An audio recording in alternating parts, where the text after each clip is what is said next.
आज किती तारीख आहे? 28 फेब्रुवारी 2025. म्हणजे 28 फेब्रुवारी हा दिवस आपण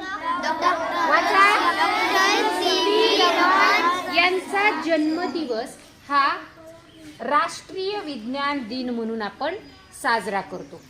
म्हणून आजचा दिनविशेष आपण काय सांगणार आहोत?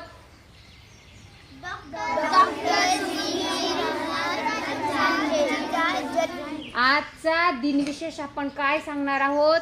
28 फेब्रुवारी म्हणजे राष्ट्रीय विज्ञान. आजचा दिनविशेष काय सांगणार मग? की 28 फेब्रुवारी राष्ट्रीय विज्ञान दिन. मग आजच्या या दिवशी छोटे छोटे प्रयोग आपण काय करणार आहोत की तुम्हाला जे माहीत आहेत किंवा छोटेच पण आपण मोठ्यांच्या मदतीनं काही करू शकतो, हे असे छोटे छोटे प्रयोग आपण आज काय करूयात? गमतीशीर पाहूयात, जेणेकरून तुम्हाला या विज्ञान दिवसामधील मजा आणखी वाढणार आहे. करायचे आज छान प्रयोग? छान.